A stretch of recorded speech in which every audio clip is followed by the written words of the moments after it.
It's 9 p.m. It's a Saturday in merry old England.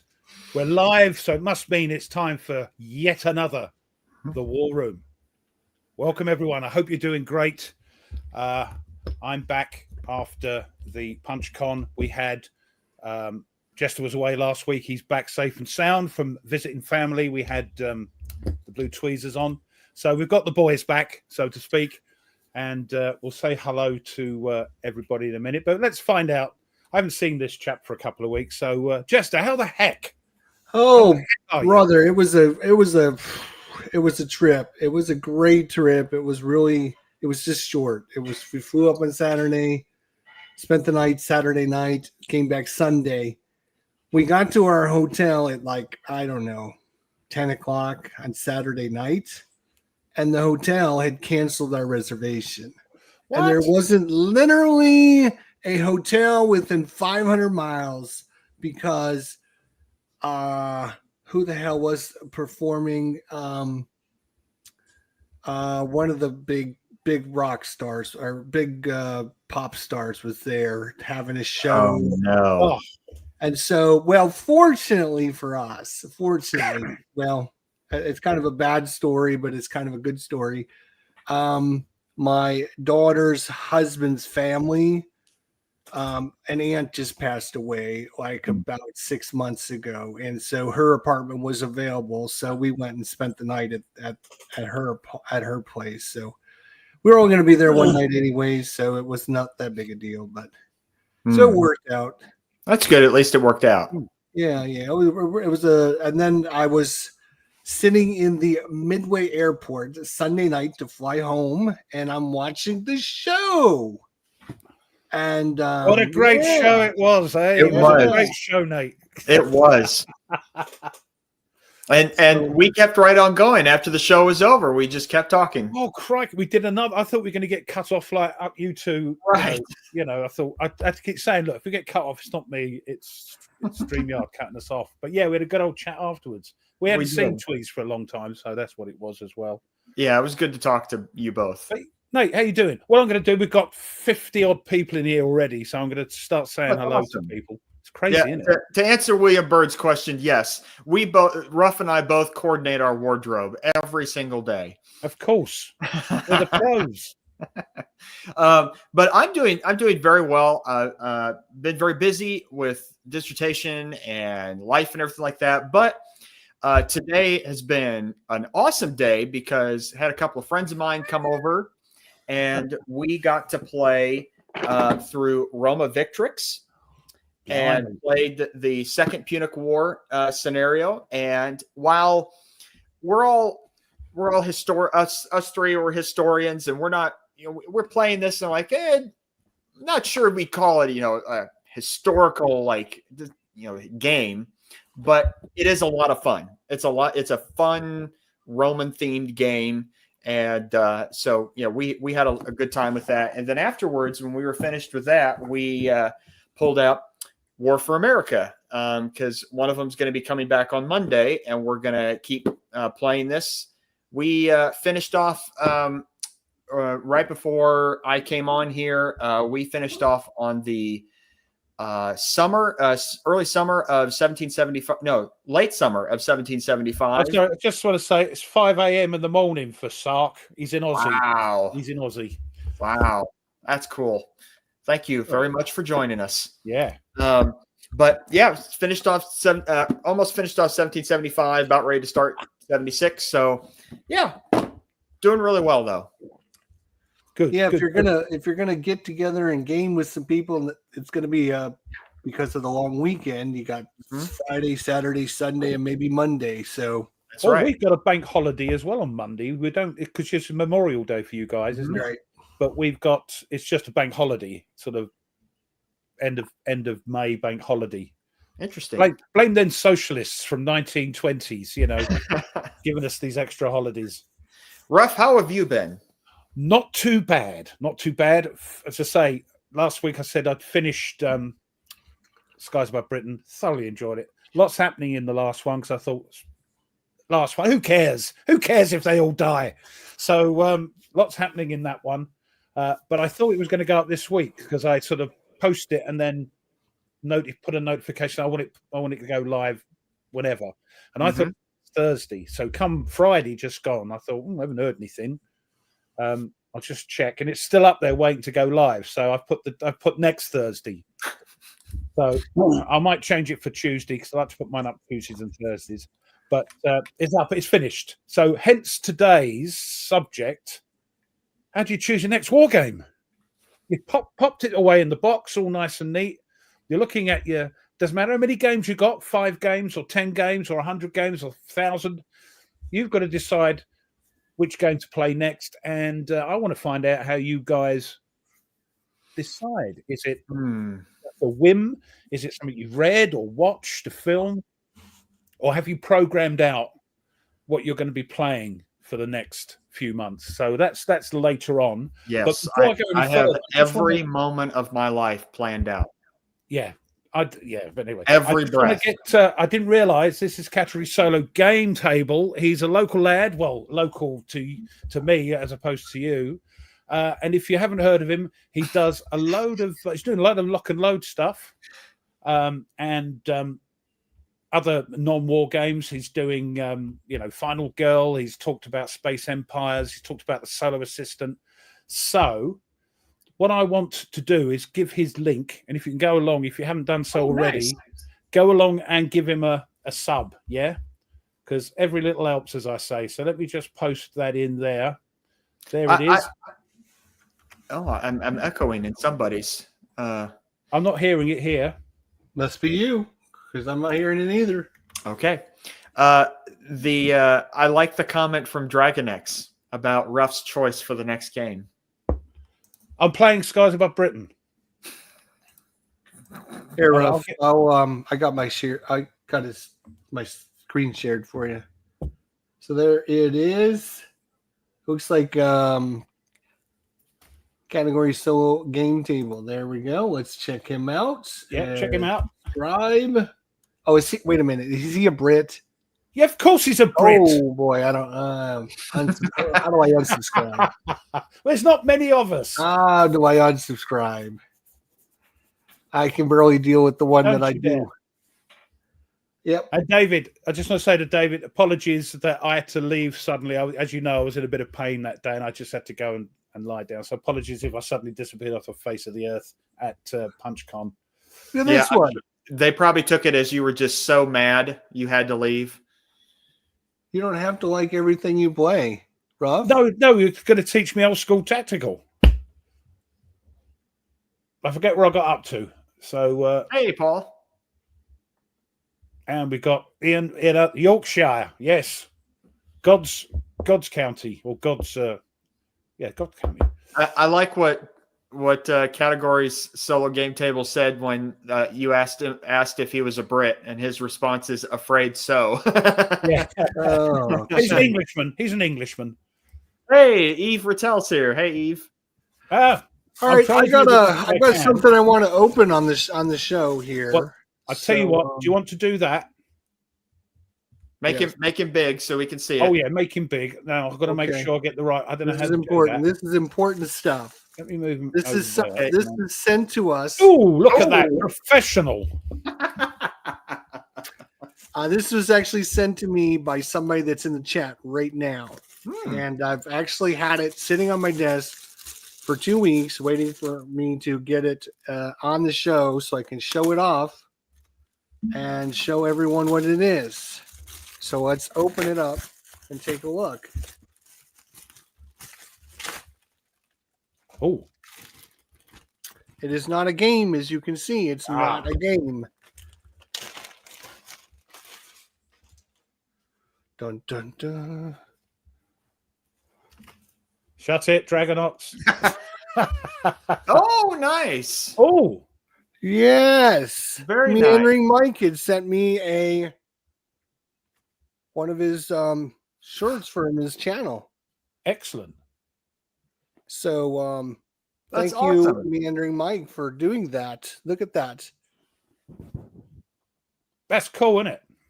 Yeah. Very cool. So I told him next time I was actually on the show, I would do an unboxing of it and wear it on the show. And show off Meandering Mike and his channel. All right, Simon. So Yes, thanks, God's count Meandering company. That's Mike. what I was There trying we to go. say. Yes. And the only size he had left was 3X. And he said, the only guy that I know that's big enough to wear this is you, Jester. Like, okay, Did he mean great. personality-wise or something else? Yeah, I don't know what he meant by it. So there it is, Meandering Mike. You can check out his channel and maybe get some of his merch. Get some of his merch, as they like to say. So, I would be curious to know. Oh, that's someone wants to know. It's a good question. Are you being paid for the promotion? Probably. I'm not being No, paid for the promotion. I should be paid for the promotion. That's for sure. I should be being paid. I have to stop giving away things for free. Is my problem. I give because I'm a giver. I'm a You're giver. full of love. You're full of love. I give the people what they want. Except one thing. Oh, more than one thing. You know, there's something I want you to at least sell to me. What's that? You know, you opened the door. I had to say it. Who you talking to, Jester? Yeah. Yeah, he's Thank goodness. talking. I thought you were having a go at me again. No, Ruff. That's all right then. And now I would be curious to know, actually, if Jester would ever open up a merch store, what would he sell? Probably half of the stuff that's in this room, I would sell. Do you know what? I know it's a sort of is it a sort of what's the word I'm looking for? If you're selling your own merch, I quite like the idea of that. I'd love to see somebody wearing a rubber Magnifying glasses, that's it. Magnifying glasses. I will smell snow shovels. Hey, Nerd's here. Nerdy's here. If you're here in the chat, we've got 60 people already. Just say hi. We need to know who you are. We just love to say hi. Yeah. Yeah, That's nice. That's nice. I like my shirt. Tweez was wearing one of his own t-shirts so people would recognize him. Now that's a little bit in it, eh? Oh my god. There you go. Simon says you can sell hugs, and Mike says you can sell rants. And I guess Meandering Mike was saying there's no shirts left. So if you're looking for shirts, he doesn't have any shirts left. Right. So you have to get something else. Robert, how you doing, my friend? Now, gentlemen, before we get knee deep into talking about war games, lock and load. Lock and load, indeedy. Lock and load. I also, Oh my God. I know you guys got your packages months ago. No, I haven't got mine yet. You would have thought having Gene Billingsley on the show means that my order would get moved up the list. No. I got my order from April finally arrived. It's I haven't got mine yet, May so I 24th. need to have words with Jean or maybe Rachel. She's the one that gets the power. I got mine last week. No, I haven't got mine yet. Nice. The Bell of I'm Treason. hoping This that's is a pretty similar good. sort of game to In the Shadows, a nice, easy, sort of quick light Yeah. game. Yeah. Cool. And Brown paper. yeah, Oh, I have it's that. the Brits. I have It's that one. the Brits. Yes. God bless us. There's the Brits. We've got to play that a bit more, I think. I'll play it with you, Ruff. Yeah. Yeah. It's a big one. It's thick. Boom. Oh, Yeah. the new one. Yeah. This is the one that Ruff. You can't watch his video on it. No, because that's the first you one. can't see you can't see the dice rolls at all. This is the second one, which is why I put the dice tower in shot now. Yeah, we because know of he always you. rolled high for the Brits. No, I didn't. I just rolled what I rolled. Now, Yeah, I am excited. Oh my I don't gosh, know if look at you. this. I cannot believe the Brits scored a 6 again. Did you see that? That's just crazy how that happened. Now, I was excited. I saw that because of certain changes, and I do not want to get sucked into that conversation, that GMT announced on their newsletter that there is a number of items that will be charged and shipped in June. And one of them I'm very excited for is the next Barbarossa Army Group Center, or Army Group North, excuse me. No, it's too big. It's too big. Oh, I'm excited about it. I know. Here, here's an idea. Look, where are we?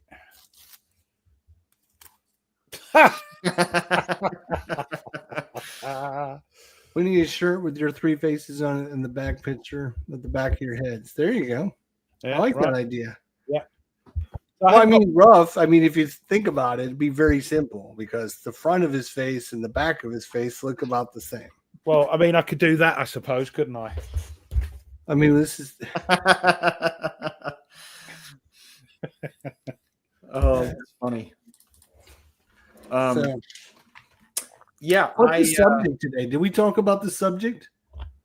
Well, only that Skies Above Britain is finally finished, and I'm pleased and I enjoyed it. And I'm sorry it took so long, but that's I thought. What should I play next? And how do people decide? What do you want me to go through my history today, or you want me to wait? What are you talking about? You said explain the subject. I started that, and you're going on about history. Have a word, Nate. I realized you've talked about it, so I moved on. We did, yes.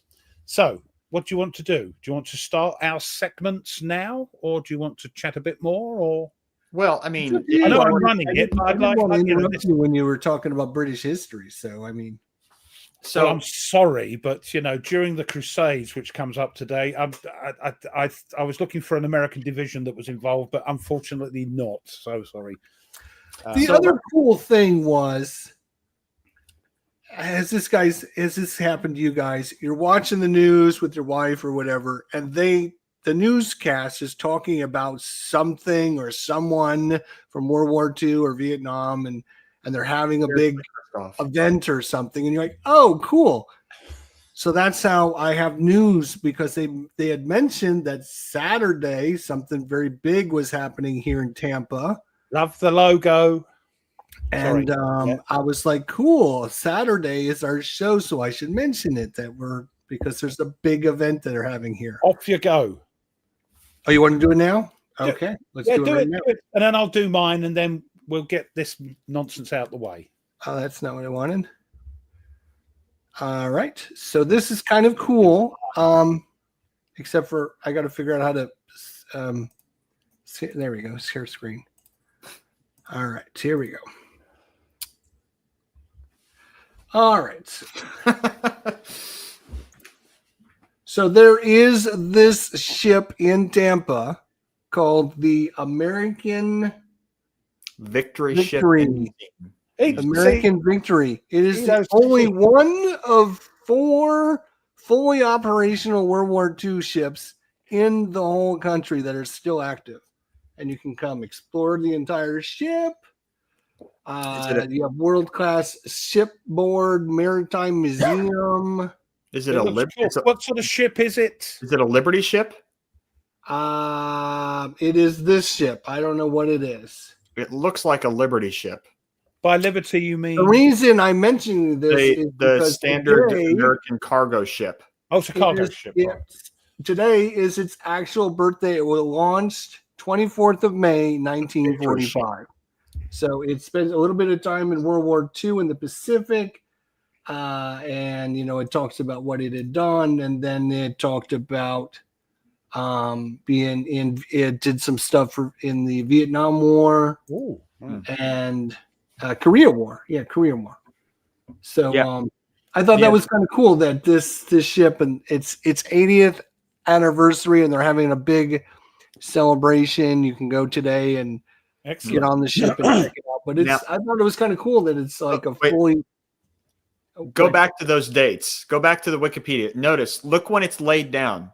The 30th of March, 1945, and it finishes on the 24th of May, 1945.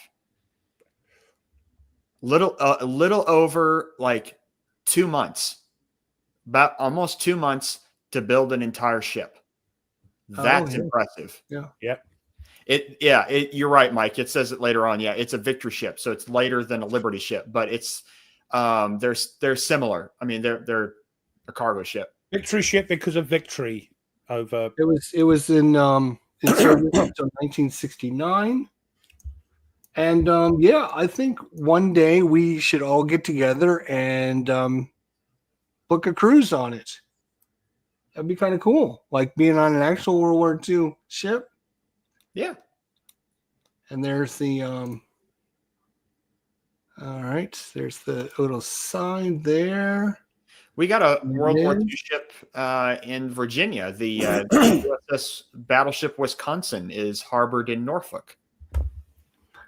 So I thought that was kind of cool. That's cool. Yeah, it was a World War II ship here in Tampa. Is one of 4 that are still operational. You can go check it out, and it's kind of cool. I always like going on those old ships and checking them out. And well, there's a submarine somewhere. I think it's in Chicago that you can go on, a World War II German submarine. You can climb. Yep. That was captured by the Americans. Yep, been there. That's really cool. We've got the HMS Belfast docked in London. So on the Thames. On the Thames, yes, cruiser. Edward, I was thinking the same thing when Ruff said it.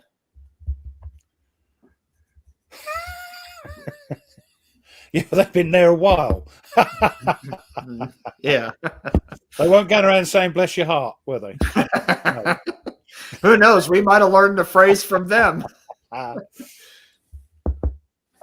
And Ruff, while you were off, we had Cardboard Commander on. I saw. Yeah, apologies for the internet was really bad there. It was flipping on and off. That's why Tweez didn't do any live streams either. It was really bad. Saw it. It was great. Great to see Jerry there. Fantastic. Yeah. It was good to hang out with him and get to see and talk to him. And it was. I saw your reports afterwards last week about just. The venue wasn't very good, and just it was okay. The food wasn't very good. Not as good as last year. Last year was great. Went up for seconds every time, but it was a little bit iffy this year. So, but again, all you're doing is fueling up, playing games, going to bed, waking up, doing it again. So it's not like you're exploring the environs of Coventry. So right now, for I couple of questions for you. But one is to let people know what was announced. Let's see if I can actually pull it up here instead of just saying it. Is on the GMT newsletter. Our stuff is coming direct from China, so I don't know what that's going to be like cost-wise. That'll be very interesting to find out. Correct. This will be the first one that is directly from China for international people outside the U.S. But there we go. Okay, let me share my screen and share screen. We're just full of knowledge today, aren't we? He is. But that's why we hired him. Yeah, that's what I get paid the big bucks for. Yeah. So then, for people to see, to know that the next order that is coming from GMT, the next P500 is these listed here. All the Space Empire stuff, Counter Trays, Talon, Third Printing, and Barbarossa Army Group North. And that's hopefully, if things are still the way that they are, tariff-wise, then those should come sometime. It says we're aiming for mid-June to get those out. From USA to you guys? Not sure how long it will take. From China to yes, they're going to us, right. From China to the US, and then for international people it's from China to wherever. Yeah, so we'll see what it is. Weirdly, look, the only thing I'm getting here is the Space Empires, All Good Things, which is the last sort of expansion for Space Empires. You have the rest? Oh, I've got the rest, yeah.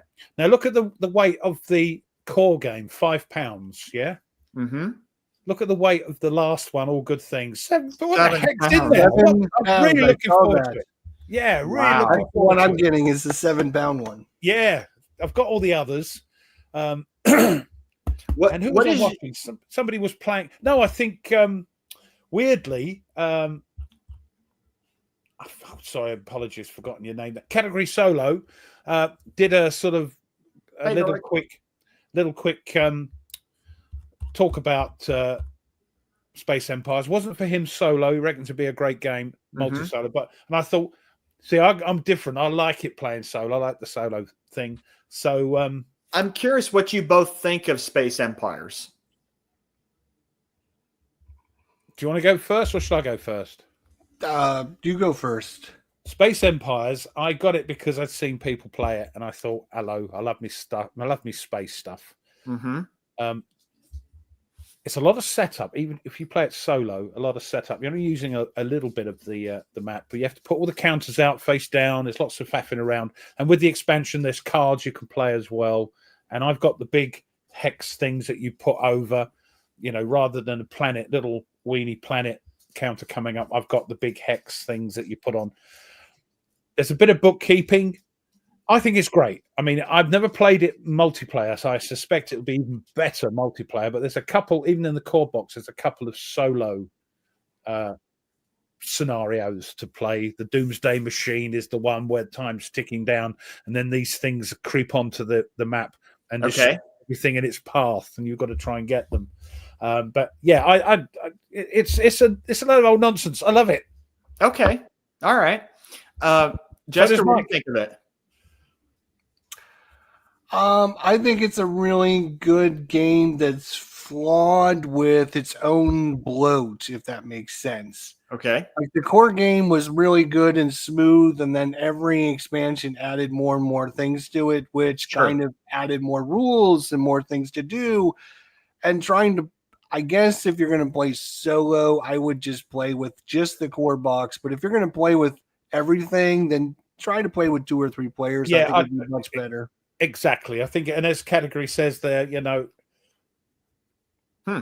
Okay, interesting. It's a great game. Yeah, I mean, you can do some stuff with this solo. It's just a lot of kind of work. It's a lot of faff. Yeah, there's a lot of extra stuff. So I think if you're playing multiplayer, you got more interactions, more things to do. When you're playing the solo stuff, you're basically just expanding out as quickly as you can and hopefully getting what you need before the enemies start showing up. Sure. Okay. I tell you, it's still a fun game. It's just, I think it'd be better with all the expansions if you're playing with people, because trying to incorporate a lot of these expansion rules with the solo is just a lot of extra work. Yeah, and then people are saying, it's fine there. There's a sort of lot of not a lot of bookkeeping. You've got to keep up to date with it. But Mike says there's an app to run it for solo players. There we go. Oh, excellent. I didn't realize that. I'm still, this is the one I'm getting. I'm so excited for this one. Oh, dear. Yes, to have another monster game. Another monster. And then combine it with another monster to have it even a bigger monster. Oh, it will be glorious. Now, I do want to ask you both, let me go back to the newsletter. But before we do that, I'm not feeling well. I'm using wine to dull the effects of the infection I appear to have. So lock and load. I'm so sorry. And that's Mrs. Z's fault. I've caught this lurgy off of her. This one. So have you taken a look at the new Konograts 66 from Mr. Mark Simonich? Let's have a look. I have not looked at that one. I will. Oops. Let's see if I can. Königskrag, huh? Yeah, Konograts. This is the climactic battle of the Austro-Prussian War of 1866, and 2 to 4 player game on as the scales battalion and regiments and brigades for cavalry. 400 yards per hex. And here is the sample of the map so far. Hold on. There's 2 scenarios: an initial action in the morning, then the full day scenario, and then it'll include 2 Gs, right? A few more scenarios of an introductory scenario, a retreat scenario, and then a what if scenario. This this battle was in real life, like I said, the climactic battle of the Austro-Prussian War, where the Prussians with their needle guns, their breech loading guns, were able to more or less wipe out and destroy the Austrian army. And the Austrian army had a very good reputation at this point, and yet the Prussians defeated them. And this was the beginning part of the unification of Germany, because the Austrians, in real life, the Austrians held preeminence over Germany, what we would call Germany today. And the Prussians wanted that. So they had to beat the Austrians first. And so they gained the northern part of Germany, called the North German Confederation. And then later, in 1870 and 71, they got all the Germans except the Austrians to unite against the French and the Franco-Prussian War. And then Germany was founded as Germany, as the German Empire. So this is kind of the first big part of the unification of Germany. It looks like an interesting game. It looks like a game that you could, I don't know, but just to even scroll down to the game complexity and solitaire suitability. There you go. And that's why I haven't ordered it. Oh, okay. I mean, it's my understanding, at least the way that I read it, it kind of sounds like the 40X series, where you can just kind of play both sides. Well, the 40X, I think, even though they've started to change them, is what we got here. Yeah, that's it's 1UP, I think. Oh, yeah, 1UP. In fact, Dragon X says that he asked in the GMT group, and Mark Simonich said that despite being only ranked 4 for solitaire, it actually plays solitaire very well. Yeah. They are all over the place because they've changed the solitaire suitability for Simonich's new games. I don't know what's going. It's all very subjective. That's the thing. You can't put a definite thing on it. I understand the problems GMT have got. What's interesting is that if you're looking for like battle games on this period, like this game, Konigratz, gets you the Austro-Prussian War, and then Hermann Luttmann's game, Metz, that's on the P500. Looking forward to that. Covers the Franco-Prussian War. So you could have sort of the battle games of the big battles of both wars could be you could get. So yeah, it looks interesting. I will get. I have one more thing to show. Simon says, "What's the solitaire for Traces? It Traces of Hubris." Yes, I think again it's play both sides to the best of your ability, and solitaire suitability. It says is a whacking 9 because I think there's chip pull, isn't there? So it is a chip pull game. Yep, but that gives you high solitaire. Yep, playability. Now. I think Nordic will like this. I don't know if Nordic has seen the news or not, but yesterday it was announced from OSG that their old, 1979 Bonaparte in Italy game will be redone. They're doing a brand new edition of Bonaparte in Italy that covers the entire Napoleonic campaign in Italy. This might be a good subject for a future war room. Is it a good idea to republish old games? Mm-hmm. Decision Write that one down so next time you're looking for a subject. I don't need the brain's working now. This is a great subject, but Decision do it. Compass do it a lot. So is it taking? Well, what's interesting is on this one that what they announced is they're not actually like just doing a straight reprint, right, so to speak. They're doing like brand new research, map research, unit research. Are the mechanics, are the rules, the mechanics going to be updated and all that? Because as you know, the game you want, Russian campaign, There were two versions. One was just a reprint of the old game, and That's the right. GMT one was an updated with the rules, That's looking right. at mechanics and everything. Oh, the GMT one is so good. Yeah, it's so great. good. It's lovely on the table with the mounted maps. Lovely. The mounted maps. Ugh. But Man, that looks Yeah, I'm good. out of here, guys. I'm out of here. yeah, so it's a valid point. You know, do you when they reprint? Oh, we're going to bring this old game. You know, I remember. Well, it when was I used to mentioned collect, on you know, there. I used to collect glass. I like glass, like antique glass, and Right. instruments. Used to collect instruments, you know, guitars and that. And somebody said to me, when you're collecting, if it was crap then, it's crap now when you buy it. You know, Sure. So if the game was crap rubbish then, and they just reprint it, it's going to be Sure. nothing's going to change. It's not, you know. So Sure. what's Now- lots to discuss there? Yeah. One thing they noted on there was that particularly when it comes to map changes, that since the publication of the game, they've actually come into contact with better maps of Italy in 1796-97 that they didn't have when they originally did the game. So we're going to have a map of the region that's more representative of what it actually was than the original game. So I don't think it's going to come out until probably 2028. Yeah. But well, GMT put that little weeny square of map in because there was such confusion. Some saying yes, there was a hill there. No, there wasn't. So yeah. Oh, look, is that GCACW? Oh yes. Do you know what?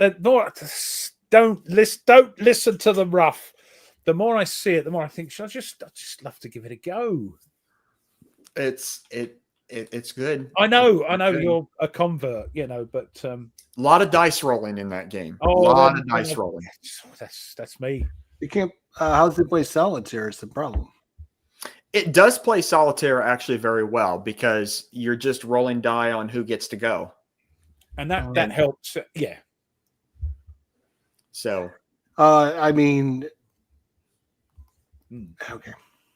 Yeah, I won't mention how long it'll take Ruff to get through a scenario if he's got to roll dice. But I'll have great fun. I love rolling dice.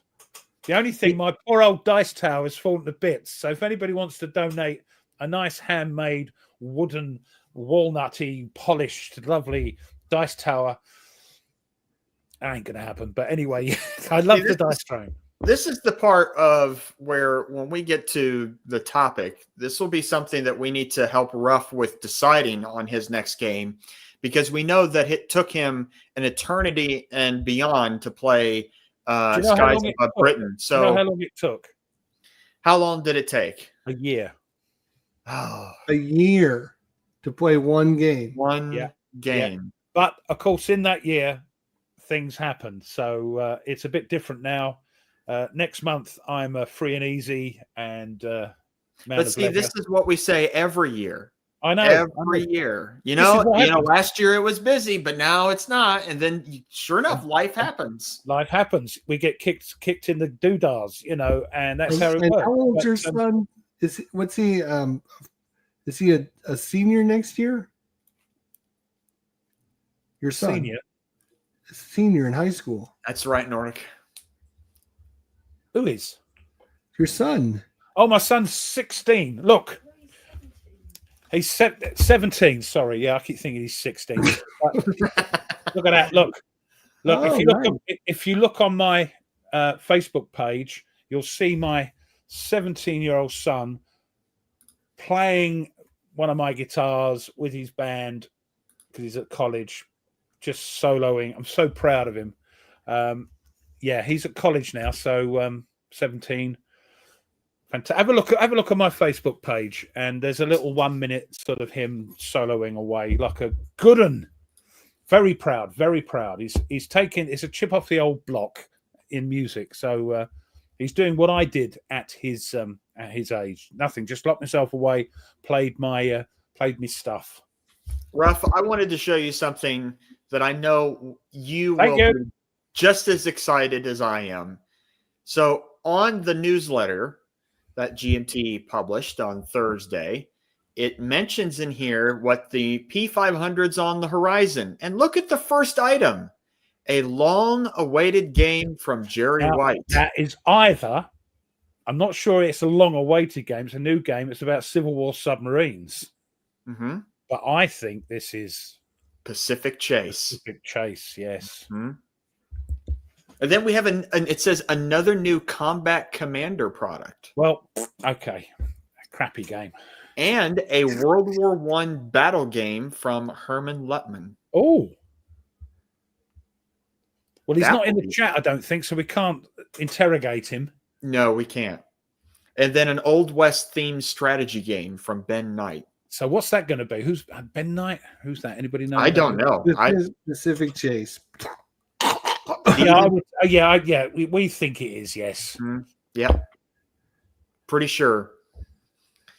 And it's going to be in a it's going to be in a nice sort of bluish, Pacific-y looking color scheme. Did you pre-order it?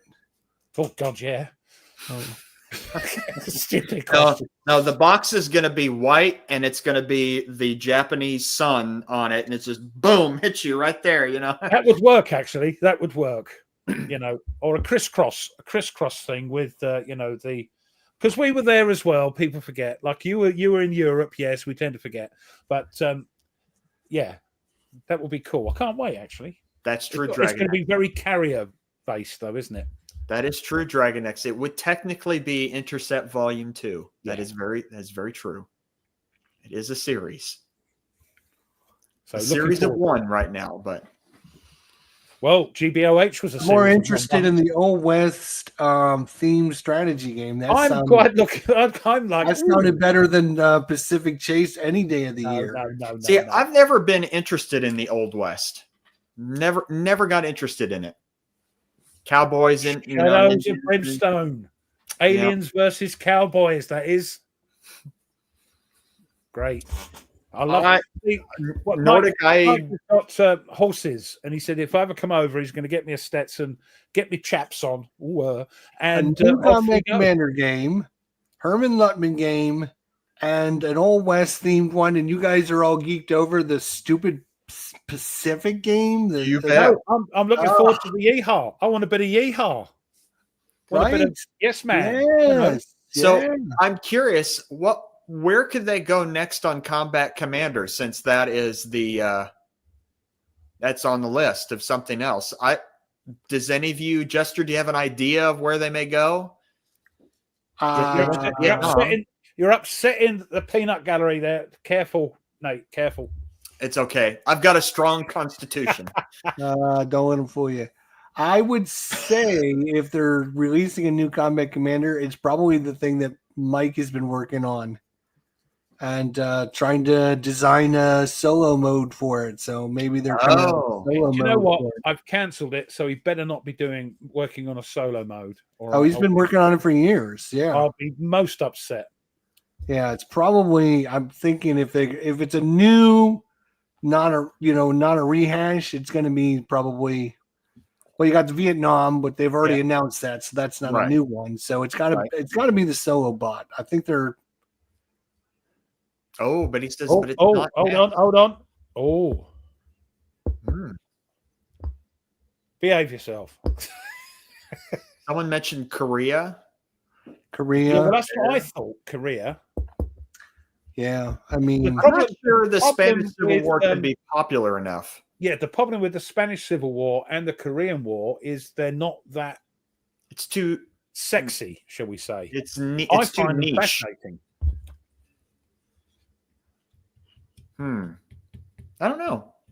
The World War I game from Herman sounds interesting because he's got the other one, the Forlorn Hope with Wharf Rat games that he's working on. So be curious about that. That and I saw the Trench Raid one from Compass that's coming out. That looks interesting. Because Herman's bringing out another rehash of the Dunkirk one, isn't he? Correct. Through Legion. Legion, yeah. Legion, yes. Yeah, I mean that one sounds good. They all sound pretty good, but I mean, if you love your obviously Atlantic those are Chase, way better than Pacific Chase, though. well, if you love your Atlantic Chase, you're going to be chomping That's right. But Absolutely. that Wild West one, as long as it's solo friendly, Yep. that's going to get my vote because we love a bit of Wild West. Love me Cowboys. At least Nate says no. Not He in a said way. no when we talked to him about tactical. No, I'm never going to play a tactical game. Solitaire game. What are you talking about? Solitaire, tactical. I'm never going to buy Heaven anything. forbid. Take the notice, mate. Take the notice. I mean, I'm kind of firm on this one, just like about, he'll be taking books off his shelf and replacing them with games. It's early days, Jester. Yeah. You've only early been days. around for 6 months. Just wait, buddy. Just wait. 6 months. 6 months. I'm almost to a year and a half. Year and a half. I've been here since February. Oh, that's right. Yeah, that's right. You did have 2024. your year. Do you know what? February of 2024. Anyway, what time we had to revamp his contract. Anyway, I demand more compensation. I did play Combat Commander at PunchCon, and I did enjoy it, Jester. It was fun. There you go.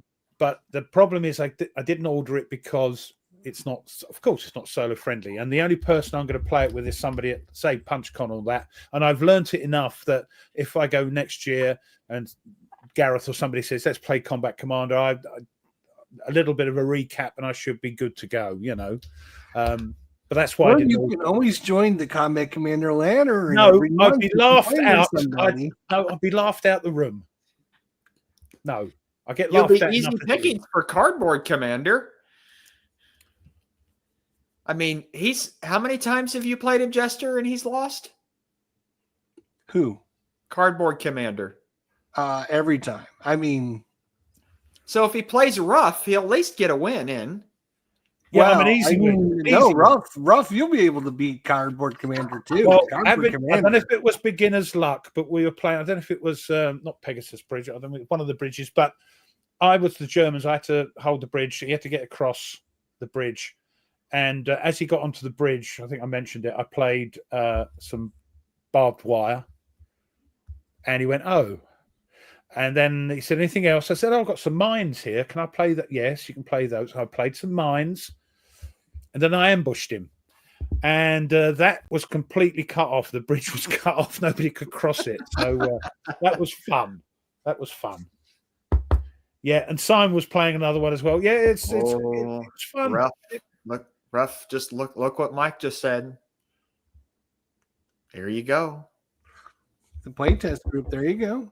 I haven't got the game, so I'm not au fait with bits. But yeah, if I'm free, Mike, yeah, because make me spend more money, you sod.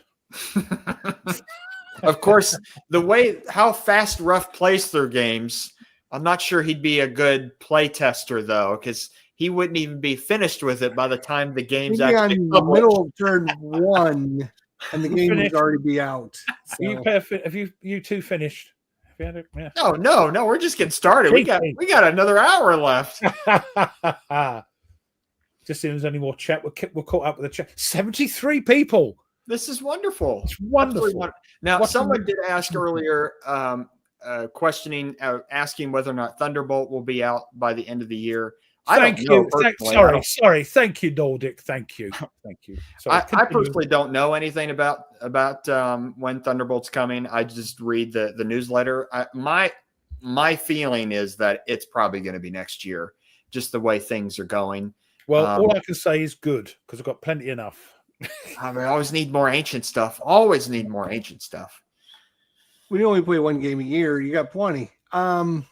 Dragon X is asking me, Jester, joking aside. Oh, now it's scrolled off the screen. Viper Davis here. What is it that I didn't like about Atlantic Chase? I was going to put that on there, but I thought, no, don't start. Don't. It wasn't a great experience. I got blued. Blue Tweezers was teaching it to me, didn't give me half the rules as usual, so I couldn't understand what I was doing.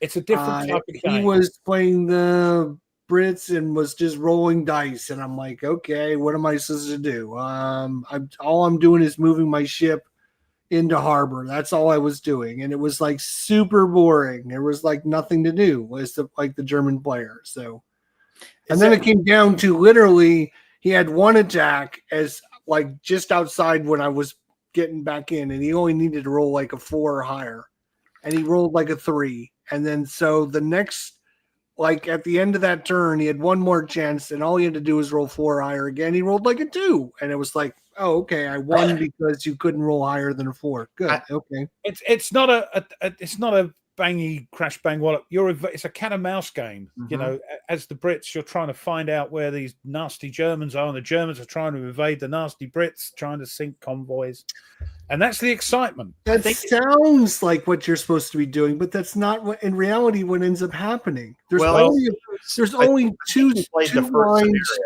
There's only 2 lines that you can take to get your ship. You got to go. You got as the German player, you got to either go around the northern end of Germany or of England and then come in that way, or you got to go through the channel. It's one of 2 choices. Yeah, going through the channel is a bit dodgy. Right. And so I went around the long way. And so he had more chances to try and find me. And I'm like, okay. I think you played the first scenario, which is just bringing in the Bremen. And it's a sort of introductory scenario. Yeah. I think he give me all the rules. He blued me pretty badly. He's like, this is what you could have done. Yeah, but that's Tweez for you. That goes with the territory. What do you expect? Yeah. So I mean, maybe if I tried it again, I would like it a lot more. I maybe. I would. I've always said I would try it again. Have you got rid of it though? Have you got rid of it? I got rid of my copy. Yeah, well, what I would have suggested doing is sitting down and playing through the solitaire tutorials to get a feel for the game and how this cat and mouse thing works, and then play a couple of these solitaire scenarios, because it is completely different playing opposed as it is solitaire. It is. I actually got I traded it for Spruance Leader. Right, and how are you getting on with? Oh, talking about DVG games, I've actually did a sale at PunchCon. Simon said, "What do you think about these? Looking at Corsair Leader and Zero Leader and all that." I said, "They're great games. I've got to play through." Anyway, he's obviously gone back and watched it and gone, "I've just bought it. Just bought. I think it was Zero Leader you bought." So I hope you're enjoying that, Simon. I was quite upset to hear that Phoenix Knight has got rid of all his DVG stuff. Did he? I heard on his he was playing Combat Commander. He wasn't keen, but he thought he'd give it another go. And he said, I got rid of all my DVG stuff. I thought, oh no. Anyway. I totally agree with Mike. When you play Atlantic Chase, the advanced battle rules. Yeah, but he adds everything in the kitchen sink. He messes with your brain when you're trying to learn the game. But yes, to be fair, they're not much to add on the advanced rules. They're not much to add on. Oh, Christoph finished another patrol in Wolfpack. Nice. Yeah, I've got to get that. Yeah, but that's going to take. I don't want to hear it. He could have joined us, and he chose not to join us. So, boo for Christoph. Boo! What? Somebody ban him. Yeah, I don't understand the context. Me and Nerd and Mike were playing, and he was like, "Oh, I would love to join you guys." So we had him try to join the next week, and then he decided not to join. Another youngster, it makes me sick seeing these young people playing these war games. It's us old farts that should be playing. Did you see? Speaking of which, you have all the time in the world to play all these games. Did you see the young girl with her dad? Was she there this year? No, it was the son. Oh, you saw the dad with the son this time. Yeah, and the wife was there as well. So the family were there. I don't know what's happened to the girl. Maybe she's grown up. Maybe she's out, doing what young girls do at that age. So maybe gone off to grandparents, or I don't want to play these daft games anymore. Dad, don't make me. So, but the son was there and he was enjoying it. Another youngster. So, yeah. Christoph, I understand how you feel. I was very nervous my first time on here. Yeah, don't be, because look at me. I'm not afraid of making a complete fool of myself. Yeah. I don't believe him. I don't believe him because the 2 days later, he was on with Cardboard Commander and did a live show with. Oh yes, that's where I saw him. All full of it, wasn't he? It's full of it. Yeah, so you're all excited to finally meet him and talk to him. So what you're trying to say is bless his heart. Bless his heart. Yes. Oh, brilliant. This I love the people that watch this nonsense, and they join in with taking the mickey out of us, and we take the mickey out of them. Done with love and care. Yes. We still Now, we were, we've been talking about it since all year 2025. Find you some gaming buddies, do some things with people. Yeah. We're trying to get our community to hook up and play with one another. And finally had an opportunity to sit down and play with Christoph, and he did I can't make it. Hey, it's okay. It all worked out. I know. Yeah. I'm just saying, Nordic posted on Tack Up, and things weren't going well with a certain person, and I'm sorry about that. But we're not all like that, So do it to someone else. Play with somebody else. Anyway, do you want to do our stuff? Yeah. Yes, sir. Yes, sir. Find somebody to hang out with and play. Yeah. That's why I played with 2 of my friends today. Thank you, Dragonox. Thank you so much. I agree. They were good. I enjoyed it. If Rob was to do that, we wouldn't see another video on his channel for at least 2 years. That took a long time. That was all the tutorials plus a solitaire scenario. But anyway, let's do our bits. Who'd like to go first, or should I go first? It's up to you guys. Do you want anybody? You go first because I'm out and I'm going to go get one. Oh, all right then. I'll do that then. Let's do the history. 24th of May, 1218. The 5th Crusade leaves Acre for Egypt. 1607, Jamestown, the first permanent English colony in North America today, is founded. And there was some Indian colonists' wars going on there, I believe, later on. 1666, the French Royal Army crosses the border into the Spanish Netherlands, starting the war of... you think the Dutch, a peace-loving nation? No, not back in the 17th century. No. They moved across the border into the Spanish Netherlands, starting the War of Devolution, opposing France to the Spanish Empire and the Triple Alliance. The Triple Alliance was the Kingdom of England, the Swedish Empire. Swedes again, the most peaceful race on the planet. Not then. No. 1800s, no. Yeah, no, they liked a good old ruckus. The Swedish Empire and the Dutch Republic. Now, 1809. I don't know if you guys across the pond have heard of this. Dartmoor Prison on Dartmoor was opened today in 1809 to accommodate French prisoners of war. In 1850, it becomes a prison for convicts. And I can show you how desolate this place is, the Dartmoor place. Let's see if I can get this up.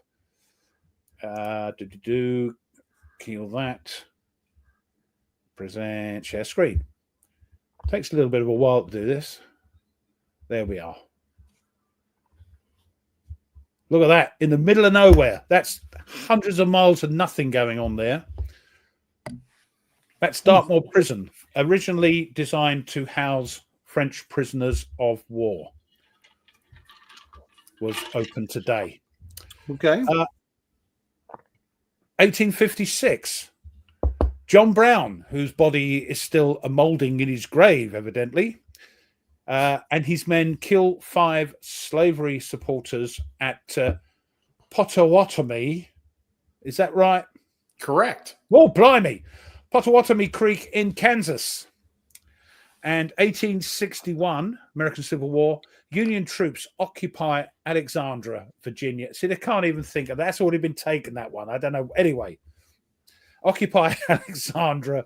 You know it's only done in love. Alexandria, Virginia, with Colonel Elmer E. Ellsworth becoming the first Union officer to be killed during the war. 1900, the Second Boer War, because there were 2 of them, the United Kingdom annexes the Orange Free State. And then whizzing forward a few years to 1915, World War I, Italy declares war on Austria-Hungary, joining the conflict on the side of the Allies. 1936. I'm afraid there are some plane stuff in here because this is one. I don't know what it is about this plane. It's only a sort of liaison plane or transport plane for officers or whatever. But it's a German plane that I love. It's called the Fiesler Storch. And yes. that small German World War II plane was the first flight of it today. And it remains famous to this day for its excellent STOL, S-T-O-L, short takeoff and landing performances. It could take off, without much runway at all. And I don't know what it is. I just love that plane. I mean, there was until near at the end of the war. I mean, they could take off and land in central Berlin. Yeah, it was stupid, but it's such a sort of fragile looking plane. But I just love it. And it was the first one as a kid I could pronounce in German. Fiesler Storch. There we are. Look at that. Look. Oh my goodness. Sorry about that. Oh no, they're going to get banned. Oh dear, oh law. Right. It's historical context, by the way, YouTube. So there we are, the Fiesler Storch. And what else we got? 1941. A couple of things happened. The German battleship Bismarck sank the Royal Navy's largest warship, HMS Hood, off Greenland with the loss of more than 1,400 lives. The ship exploded when a German shell hit the Hood's ammunition store. I was going to say, that's the one on the back. God bless it. But later that day, 1941, 9 Swordfish torpedo bombers from the British aircraft carrier HMS Victorious scored a torpedo hit on the German battleship Bismarck in the North Atlantic Ocean, aggravating damage she had sustained earlier in the day in the Battle of Denmark Strait. So got a bit of our own back, but not much. It's interesting in the story of the Bismarck. In fact, it's recounted really, really well. This is not part of Nate's notes, but it's counted really well in here. Ian, yes, you are correct. It is the Kobe HMS Hood. That in the chapter on the Bismarck, that it actually makes a note to point out that for a while, it was the Germans had gotten away from the Royal Navy, and the Royal Navy didn't know where it was until it was the Germans that actually made a mistake, and the Royal Navy pinged their radio and found out where they were. Trying to find the I'm trying to think. I don't know if there was a film, because it's not very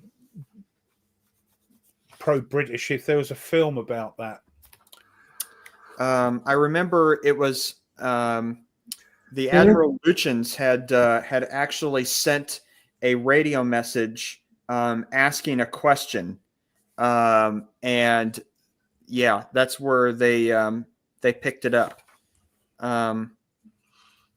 Anyway, it was some silly thing they did, wasn't it?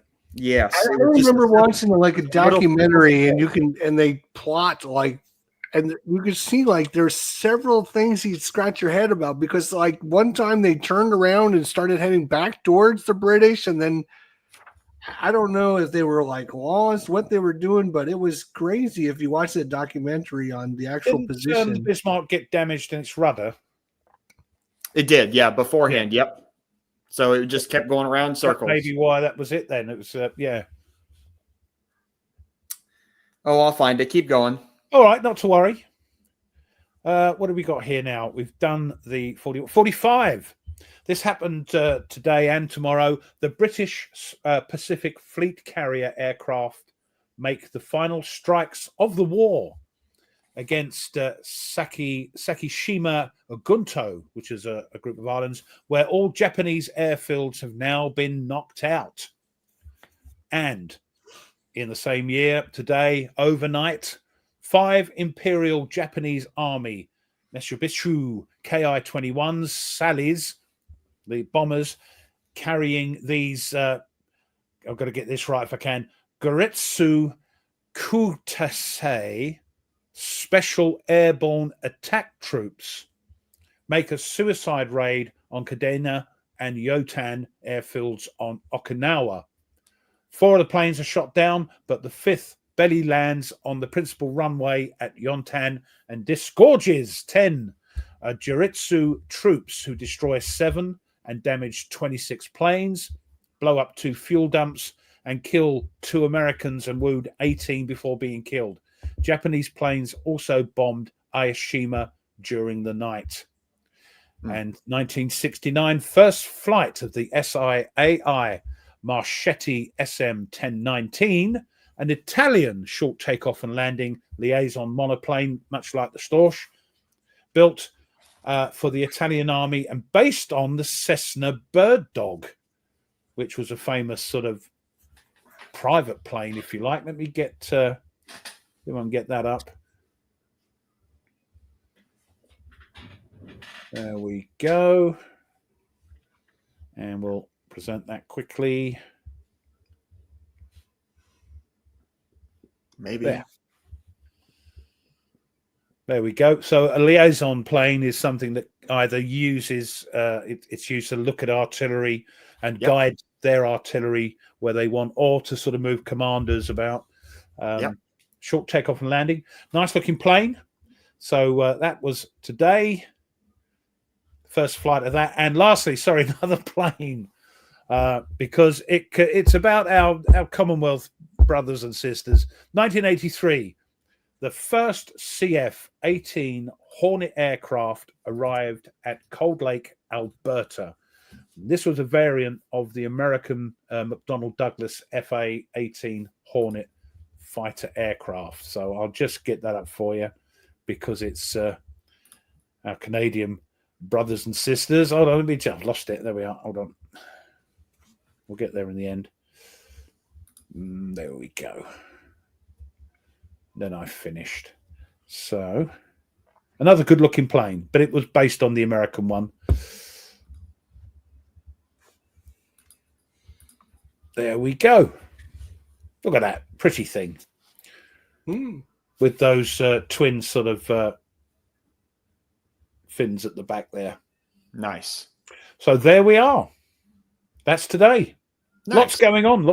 There's lots more I could have mentioned, but lots of stuff going on. Jester, why don't you go ahead next? All right. So Jester's Gem this week, we're going to talk about a game that Nate really, really wants to have, but he doesn't have, that I don't have either, but it's very similar to the one that Nate wants. And I do actually have played this many. Oops, that's the wrong button again. I don't know what you're talking about. Oh, I don't want it then, evidently. Right, let's have a look. What you got? What's he on about? Dun dun dun! The Russian Campaign 4th edition. Yeah, look at that one. This is from L2 Design Group. Have you got this one, Nate? Nope. Have you tried this one? I've played this one actually a couple times myself. It's got a one of those big cardboard foldy maps. And it's got all the counters and everything. Oh, look at it, Nate. Look at it. Look at that. Oh, Russian Front is so much good stuff there. I'm telling you. Look at these counters. Looking good. Which is interesting because, as we know, the 5th edition was released by GMT last year, 2024. This game actually came out in 2003. So there was over 20-year hiatus between the 4th edition and the 5th edition, which I thought was crazy. You mean that one? Yes, that one right there. Yes. Sorry, mate. Sorry. I'll buy it off of you, ref. So I always thought the Russian Campaign was a really cool system, really good game. I played the 3rd edition. I played the 4th edition. Funny enough, I haven't actually played the 5th edition, even though I own it. But this is a true gem if you like East Front action and you're into grand strategy games. You can't beat the grand campaign of the Russian campaign, either the 4th edition. And the reason I'm highlighting the 4th edition is because it is a hidden gem at this point. This is a game that is 20 plus years old now. It's a classic. You don't see it very often. If you can find a copy, I don't know if even Noble Knights got these on. If you can pick up a copy of this or not. I don't know. I'll look, but actually. Is it worth getting rather than trying to find a secondhand copy of the GMT one, for instance? The GMT one, nobody's giving up the GMT one. Well, once it's gone, it's gone. It's not like you can buy it again, can you? Yeah. You've only got the secondhand market now, haven't you? The 3rd edition from Avalon Hill is still available. It's on Noble Knight, but the 4th edition is not there. 2nd edition is available. Contact the artist, as Dave says. He's selling them on the side. 4th edition, there it is, $58.50 for a very good box quality, and then near mint for the old box game there. Look, Avalon Hill one's going for a good old price, isn't it? Mm-hmm. Yeah, 4th edition with the Southern expansion kit. Yeah, $175. It's a little pricey there. Oh, here's one. $45, $50. That's actually pretty reasonable. If you wanted to buy this game brand new, I remember paying like $70 or $80 for it back in 2005. Wow. Yeah, it was an expensive game back in the day. And you know what? I played it though, so that was kind of cool. I think me and my buddy played it actually a couple times. Oh, I didn't think you played board games. Not anymore. Just back in the day. Clutch me pearls. Hold on.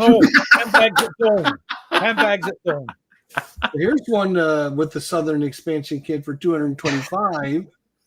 The counters are clipped though, so. Anyways, if you're interested, check this game out. I think it's well worth your time, trouble, and effort. Especially if you can find the 5th edition. Oh, very hard to find 5th edition. Well, what about is it Compass Games that did the reprint? Correct. What about that? Would you be happy with that? Would you like the new updated? I have that one. Oh, right. Okay. I do have that one. It's just it is one map, 1/2-inch counters. Oh, God. Yeah, I mean, I don't know. I'd rather have something bigger. Yeah, I mean, it was kind of the same thing with L2 design one. I think the maps are huge on that one. If I recall, like it's kind of like when we played Roma Victrix earlier today. It's one map, but there's a lot of units, and the counter density is just so high. And they're good sized counters. I mean, look at those. They're nice big counters with big numbers on them. Look at that. Oh man, my doddly old eyes can see those. You both are terrible. Just dangling in front of me, and you can't have it. You got to get them when they're available. You know what I'm saying? Well, we had no idea that they would lose the license, did we? At the time? That is true. So I am still a little surprised. And I wasn't even going to get it, to be honest. And I was like, at the last minute. Oh, yes. Oh, yes. When it comes to counters, yes. Size does matter. I am surprised. I do not know any details. I don't know what that all was about, but who knows? No, might have been a falling out, might have been a better option. I don't know. No idea. But anyway, for Nate's notes today. Right. Oh, yes. I'm sorry. We didn't even talk about Nate. Perfectly okay. So I have a book on a topic that is dying for more war games on. And I have not found, and I have looked, I have not found the definitive one for me yet. And I am waiting for someone to come along because I can't design it. Because I'm not knowledgeable enough in this historical topic to do it. Really? Something you're not. Oh. Hey, just trying to be honest here. And I'm waiting for someone to come along because I really hold on. Sorry. Have a chat with Nerdy. Oh, I'll just leave that. Nerd. You can probably get $200 or $300 out of them. Yeah, I'll leave that there. Oh no, Sorry, no, I ain't gonna sorry, spend Nate. that. I ain't gonna Sorry. spend that kind of money. Oh, you will eventually. Yeah, But I will share a picture of the topic that I want someone to design a game on. Except Russ busy having a conflab. sorry, it's the dog. The dog was sorry, important stuff. There we go. Oh, What topic is this? pirates! Pirates. I want a game on pirates, and I haven't There's a found a few. war game on pirates yet. I mean, I know there's some out there. Not my cup of tea. I still haven't found the Why, it's about definitive one. pirates. What's not to like? I love pirates. Search for Always been Blackbeard. interested in pirates. And the Caribbean, the ships, a whole 9 yards. Always found it You know what? fascinating. Nate, I thank you for pronouncing the Caribbean correctly. You're welcome. Yes. So I right. There's I was just going to say Merchants and Marauders is probably the most popular one out there right now. Correct. Assassin's Creed Black Flag, great game. I grew up playing a game called Sea Dogs. Then now it's kind of the latest iteration of that series is called Caribbean Legend. Are we talking PC games here? Yeah, those are PC games. But I really want a good war game, and haven't found it yet. So I'm wanting someone to do it. But anyway, I have a book on this topic, a good history book on it called what do you know? Pirates. Well, it's better than being called cupcakes, isn't it? I suppose. And that's but, true. yeah. Pirates: The Complete History. Agnes, I believe it's pronounced Constam.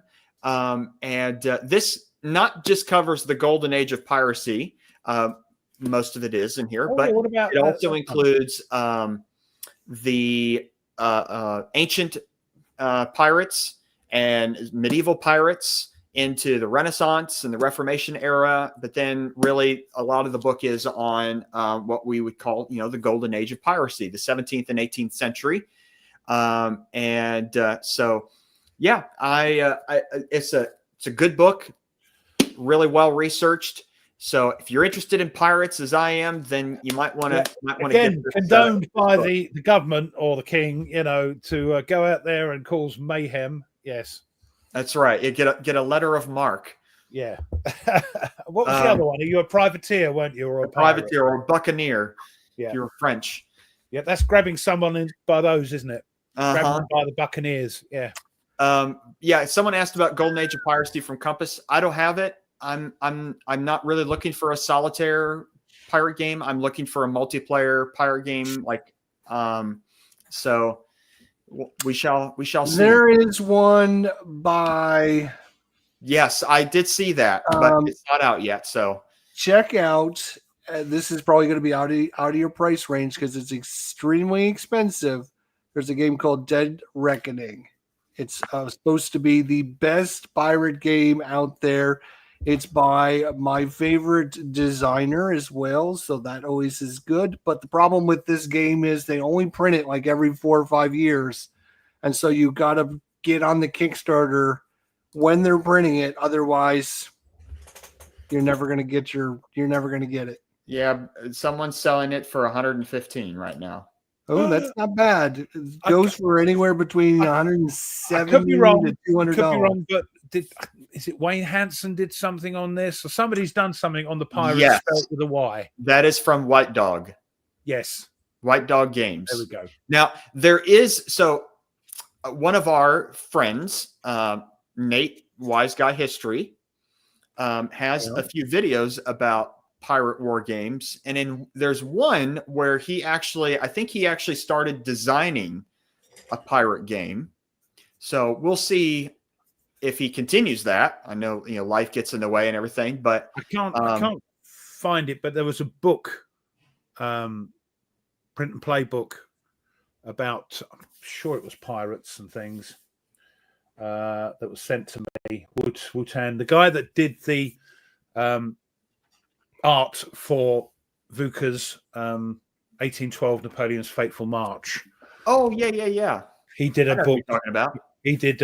It's got an unpronounceable name, and he's got he did it. I can't seem to find it though. Don't know where it's gone. That looked quite good. I'll see if I can find it real quick. That's the guy. Yeah, there's the Blackbeard game from GMT that I own, but that explains a lot of stuff. That explains a lot. It's that guy there. Yes, I've heard many things about the Avalon Hill version and then the GMT version of Blackbeard. Yeah. So I'm looking for something so when you get into the history of piracy, like when you get into the 18th century, is like the time of Blackbeard's like that, you're getting into sort of the late part of piracy, where states are the French, the Spanish, the English, the Brits are able to have more control over the sea lanes. I'm looking for something more in like the 17th century, so 1600s, when things are a little more chaotic in the Caribbean. Unwashed and grim. Yes. So we shall see. But this is, for people wanting a good book on piracy, this is it. There's also a series, I can't remember if it was Netflix or somebody else, about the Pirates of the Caribbean, which was like it was acted out. It was like a little documentary, but it was acted out, and that was very good. It tells you about all the main characters and how they got their little island and why they that safe haven. Tortuga. Yeah, and I can't remember who did it. Maybe somebody in the chat will know. That's cool. But there's Black Sails as well, yeah. But this was just a sort of 3 or 4 episode series. I can't remember who did it. Sorry, Nordic. Yeah. But piracy, I've always been fascinated by the topic. There's been some great, like if we're talking about digital games, I mentioned earlier. They're all coming up with these ideas. Look. Yeah, docudrama. That's the word. I can't remember what it was. Docudrama. So yeah, always been interested in it. Looking for the definitive board game on piracy. Haven't found it yet. It's like a boys' own thing, isn't it? I think it's like Gladiators. Like there's a bunch of Gladiator games out there, but none of them really suit my boat at all. And there really needs to be a better, more full-rounded Gladiator game. Yeah. Well, because there's a lot of games out there where you can kind of tell that it's a type of game, but with a theme tacked on. Yeah. As opposed to the theme itself. And what about a role-playing game where you develop your pirate? Well, that was kind of the idea that Wise Guy History was saying about the pirate game that he was sort of dabbling in designing, of that you were a character. He means game there. Pirate game. Something that's clearly set in the historical time, the time frame, and I like to have a ship, like be it, like you said, be a pirate or be somebody I can go and work for the governors. Work your way up, and end up having your own ship and crew. Sure, because it was very democratic.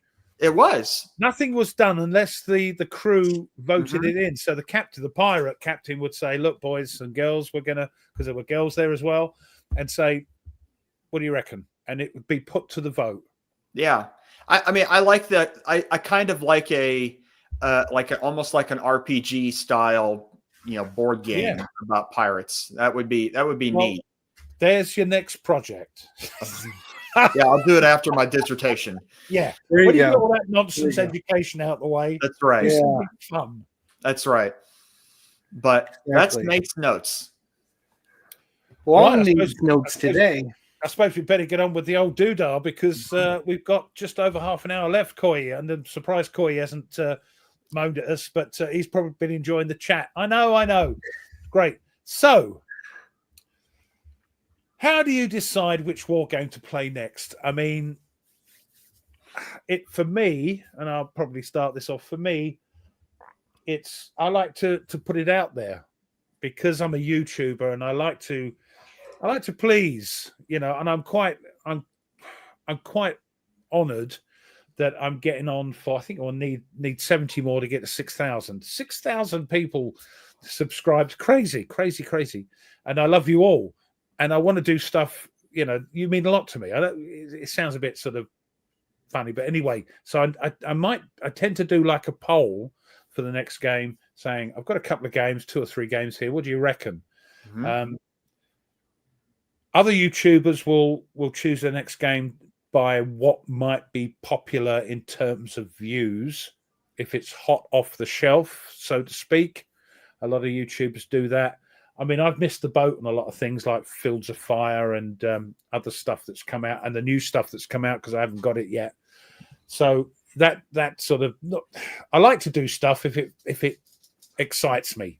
I thought you only played games of what Blue Tweez or Tony told you to play. No. You may think that, but I'm tagging them along. I'm dragging them into my pit of despair. But the 2 I've got in despair. Yeah, the 2 I've got now. A subscriber has said to me, "Oh, please play this, Ruff. Please." And it's on my list of 10 games to play.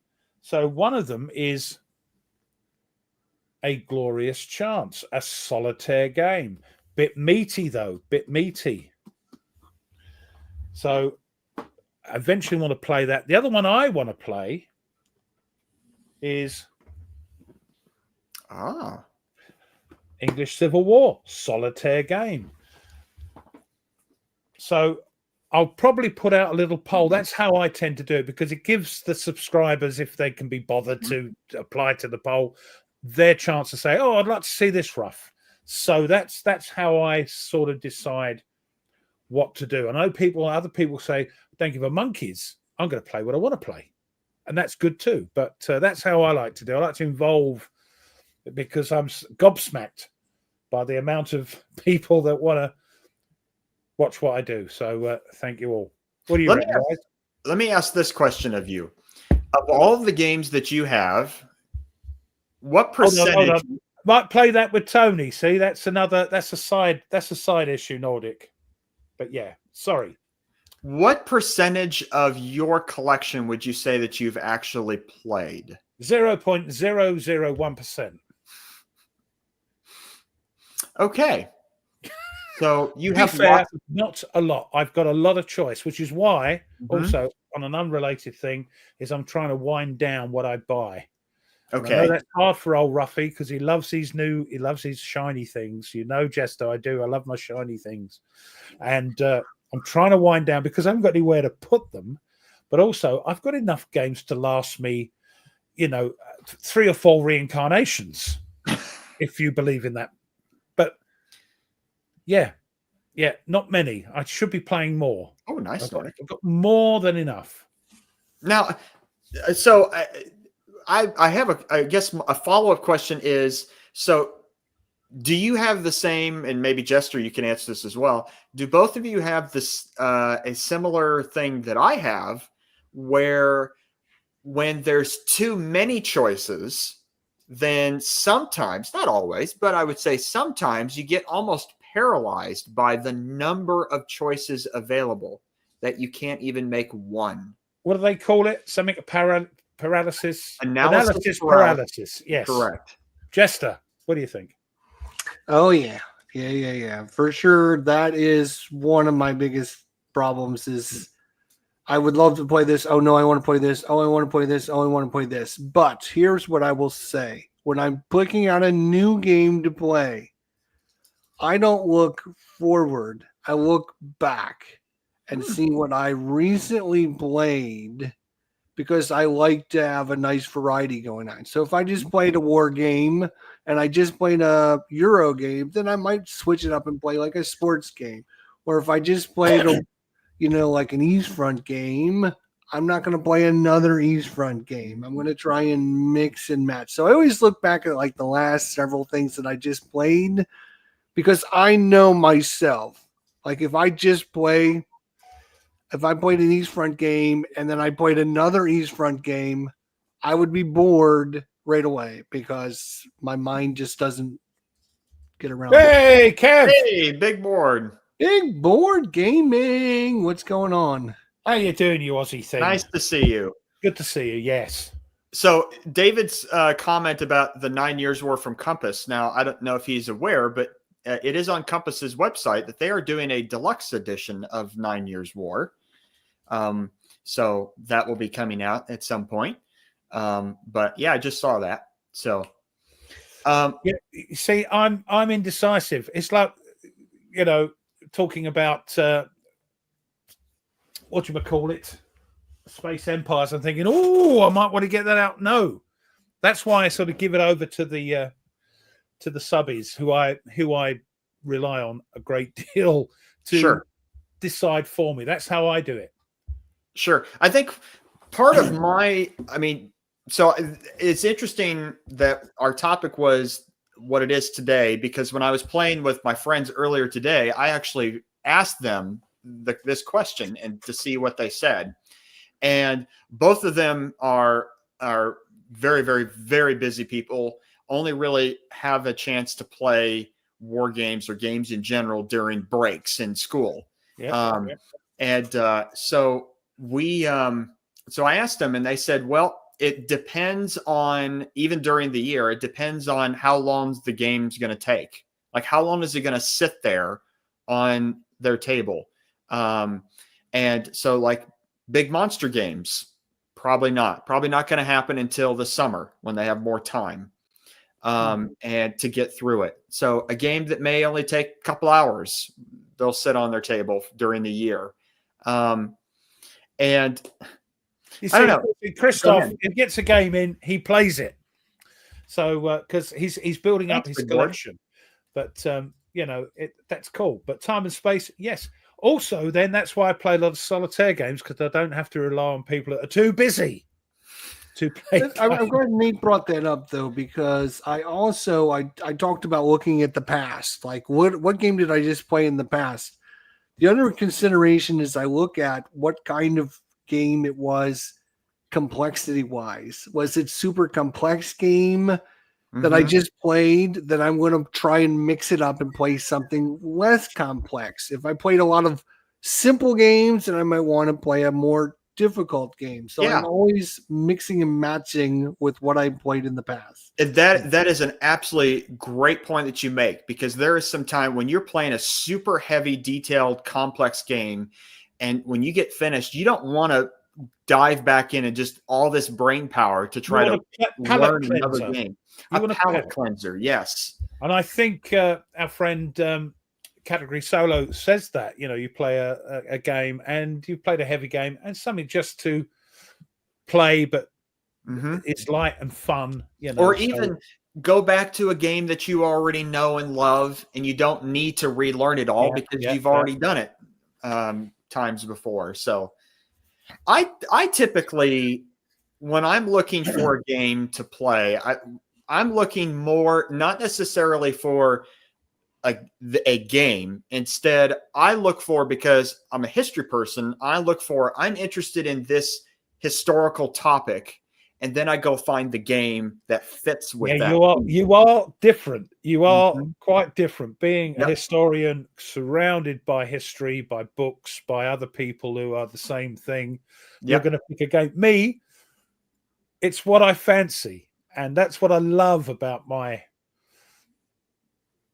off the wall thing. You know, I'll play, you know, a heavier game, then I'll think, oh, I'll play some zombies or something. You know, it's so like right now, because I just started to get into my PhD dissertation, like I want to find games that are on Attila the Hun. So I can stay in that era. I can be thinking about it and, you know, have fun and entertain myself, and then go back to serious research like that. So, was he pulling out? Oh, is that GBOH? That's GBOH. Oh, interesting. The Mongol war machine in the 13th century. Well, mine's not the Mongols. Oh, isn't he? I've got the wrong thing. Oh, sorry, I've been drinking. Mine's Attila. That's the 5th century AD. Oh, sorry, I'm thinking. Yes, I'm thinking of somebody else. Sorry. You are. It's okay. You're thinking of Genghis Khan. Yes, that's what I'm thinking Yes. of. Genghis. Yes, Keith Khan. Yes. Yeah, Jonathan. Yeah. See, last year when I got in big World War I kick, I was reading this book. And so as long as I was reading this book, I'm like, I want to play World War I games. And it just really, really just pulled me into the topic.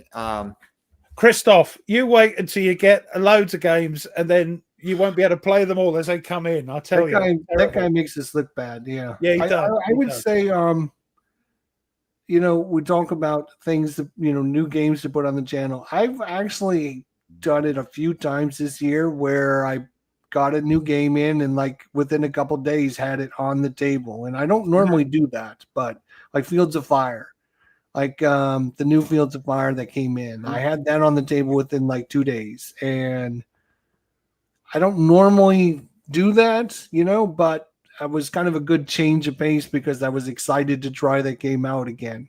Yeah. Now the thing is with that, Nordic is a heads down, nose to the grindstone sort of gamer. He plays it properly. I mean, Fields of Fire, I wanted to play it, but everybody and his dog has done it now. So I might want to leave that until it's sort of died down a bit. It's fantastic. I can understand why people are playing it. Not for everyone, but for me. So what I'm going to do is maybe pick 2 or 3 games that haven't been on YouTube a lot to see what happens. And I'm picking something, and not because it's going to be popular and get me lots of views, which is great. It's nice when you get views. It's nice when you get comments and people saying nice things. It's great. That's not the goal necessarily. It's a sort of I do this because I've accumulated nearly 6,000 subscribers. Like, wow! So you want to please them. These people are all waiting with bated breath every day. What will Ruff say? No.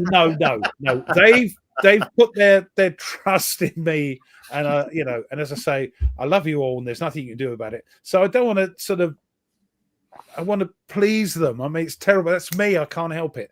So that's why I put it out there and say, if you could be bothered to answer, let me know what you'd like to see me play. I might play it badly as always, but I'll play it.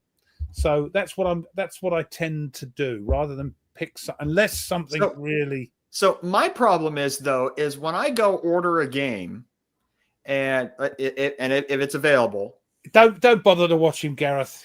And I'm interested in the topic at that moment, in that historical topic, and I pick that game. A lot of times, by the time that it gets to my house, I'm no longer interested in that historical topic for that moment. I know. That's me. You see, like Space Empires, it's like, oh, and then something else will happen, and so that's why I give it to other people to decide for me. I can't decide. That's why when I was reading that World War I book. Yeah, all right, okay, we've done that, Nordic. Thank you. I was very conscious of don't look at anything else until I'm finished with this, because I had to finish it. It's like I must finish this book and this game at the time. But that's the other thing. I'll watch a video and go, oh, yeah, like I did with Space Empires. And I think, or another game, I think, no, they're just doing a video on it. I can't do that because they've just done a video on it. So, okay. But here's something though, got it wrong, Kev. Yeah, I know. Here's something though, is I don't go necessarily and watch a video on a game because sometimes they're over an hour long, and I don't want to watch something for an hour just to make a decision. Like I could have spent that hour setting up the game. Yeah, no, some people want to be entertained. All right, so but that's the thing. I'm used to watching hour-long videos because there are certain people that do very sort of, like Kev does, very short sort of after action report stuff, 9-10 minutes long, and sort of encompasses what's going on in those turns or that turn, and that's great. I can't do those. There are people that will go, oh, I can't do more than 30 minutes. And there's me, I'll just do it as long as it takes, and that could be an hour and a half, or or 4 years. No, not talking about the time it takes me to finish a playthrough, but the actual videos themselves. This last one, which is a very short one because of the formation that turned up, is still over an hour long. And I just do it rather than split it up into 20-minute videos. I'd like to just do it and get into it. And but that's me. And some people can't watch it. But the good thing about YouTube is when you watch a long video, if you've had enough and you click off, when you click on it again, it will pick up from where you left off, which is quite clever. So for me, time doesn't make that much difference, isn't an important thing, because I know that even if it's a 3-hour video, that when I click on it again, it goes back to where I stopped. So that's just me, though. Now, another thing when it comes to picking deciding what war games to play next, a lot of times I will do is if I'm playing a game in a series, then I will want to continue playing the same series because I'm already familiar with the rules. So I don't necessarily have to expend more brain power trying to learn a new system. I could just read the special rules, the things that are unique to that game. That's where you and I differ, because I've played the game, I've thoroughly enjoyed it. I want to try something new. But that's great, isn't it? That everybody's different. That you think, I've got it. Is it really great? Well, for me, it is. I think you're a bit of a schmuck, but playing the same game over and over. No, I'm joking. But I think it's great if somebody gets fun out of a game that they've got the hang of and play another one. That's fantastic. So you're like Kev. Well, whenever you get there, it'll be the end of the show by the time you get to that. Oh, shut up. I've clicked him off. There we go. Because he's playing the Spring Prelude right now. That's right. Yes. Which looks very interesting. I got his Kharkov battles in Fall Blau earlier games, but don't have that one yet. Yeah, I kind of agree with him. That's just how I think. Whenever floats my boat at that time, and based upon what I had played in the past, recently, the length and complexity of the games that I've been playing and trying something. I always try to keep things new and interesting and fresh for my brain. Otherwise, I'll get bored and move on to something else. Now, Chester, you were talking about a few weeks ago when it comes to physical versus digital war games. We're talking about how at one point that you just were burnout is a strong word, but you were just tired of doing physical games for a moment. Good to know. Sorry. Right. And you moved to digital games as almost like what Ruff was saying earlier, like a palate cleanser, right? Like something that was quick and easy to get in. You were having fun, and you didn't have to take all the time to set up. Yeah, I'm having a lot of fun playing with the digital games and having a lot of fun times. Yes. So one of the things that I think is interesting and helpful is that when sometimes I've been in a circumstance where I played a bunch of things and I go to look for the next game and I don't even know what I want to play at all. Like every one I pull out off the shelf to look at, not interested. I'm not interested in anything. And I think it's important, like what you kind of did, is maybe take a couple of days, however long, to step away and go enjoy something else for a little bit to kind of let your brain rest, but also figure out what are you interested in again. And that's sometimes I do that where like even when I'm reading a book and I'm super into a theme, but then I can't figure out where I want to go next, that I kind of just don't read anything for a little while and just kind of sit back and then until something sparks my interest again.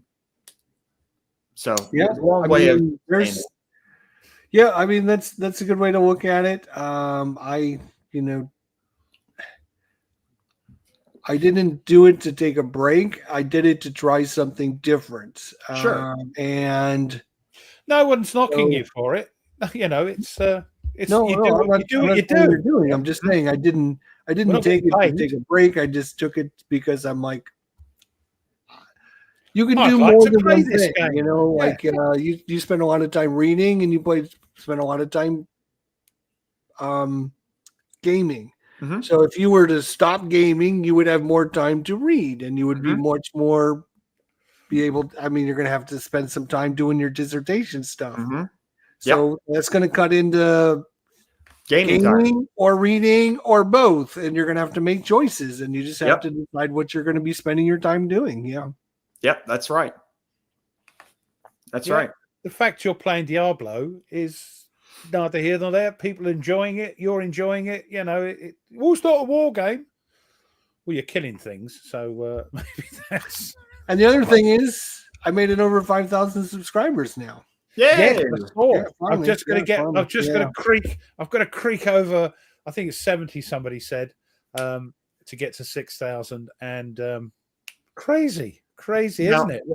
Ruff, That amount of people watch us. It's crazy. now, Ruff, I'm curious. So, what if you put a vote out there for a game, though, and it comes up as it's all evenly split? My OCD would just go bonkers. Crazy. Yeah. So I might have to put 3 games up. So I don't know what else you want to suggest. Something not too. I mean, I'd love to play Wolfpack, but that's a crunchy. That's later. That's but later. even how do you decide what to put up on the poll? I'm going to put some. Well, this is a crunchy game, but somebody wants me to play it. Okay, so someone asked you. Yes, because they like it. Yeah, and they want to see me play it. My interest wants me to play that. Okay. The simplicity of something wants me to play something like World in Storm. Flames. Huh? You said the simplicity aspect of you wants to play, and I interjected World in Flames. yeah. Cheeky. Something like, Storm of Steel or Stuka. The DVG, not the sorry, the Lock and Load. Cheers, one, or even it's not on the list, but even something like Western Front Ace, because that might be over very quickly.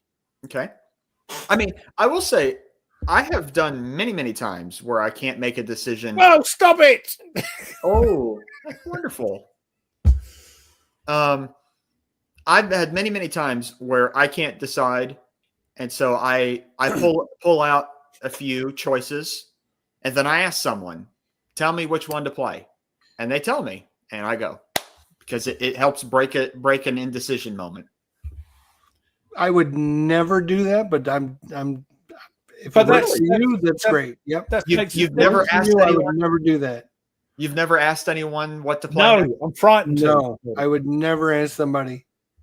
Because even if I've got several things that I'm interested in trying, and I have somebody else come in the room and say, "Oh, you should play this," and you start playing that game, and you're not having a good time, then it's like, well, some idiot told me to do that. So why would I do that? Glorious Chance. I know I'm going to like, because it's a solitaire game. It's the Brits and you guys, and you can play as the Americans or as the Brits. So it's a crunchy game. The only thing that's put me off, it's quite a crunchy game. And Gina is a little bit unforgiving when you put a video up if you've not played it right. No, in a nice way. She's on it, with you should have done this or this. Yeah, so that's great, and I don't mind that at all. Whereas Cruel Necessity is a lot going on, and there's not much chance to win, but it looks fantastic, and it's also that era. So I'm going to put 3 games up for a poll. I don't mind. I like to be told what to do. It doesn't matter if it's 3 or 4, Ruff. Like, you think if you put 3 games up that they're all going to get votes. That's not what happens. I've done this a million times. Yeah. You put a poll on, you put 4 things. There's always 1 game or 2 games that gets all the votes. Yeah. And you're hoping that if the 2 games don't come up tied. Otherwise, I'll just toss a coin, do a live stream. But yeah, that's what I want to do. Unless I watch something or something comes up. I suppose I'm different. I like to be. I'm in agreement with what Dragon X says in there. And I think it's just the nature of wargaming, where wargaming is more complex than Euros and Ameritrash and others. Just by the nature of our hobby, it does have a higher level of learning because it's more complex. But aren't we used to that now? I mean, but look how many different games are out there with different systems and different mechanics that they're all not the same. I mean, no, thank goodness. Maybe 40 years ago, there was 40, 50 years ago, there were a lot of games that were the same. That like think about the era of Avalon Hill where every map looked the same. Every CRT was nearly the same. And you had, I go, you go. Now we have I go, you go, chit pull, CDG, all kinds of different ways. And then mechanics, mini games inside the game. So, yeah. Just looking at the chat there. Yeah, so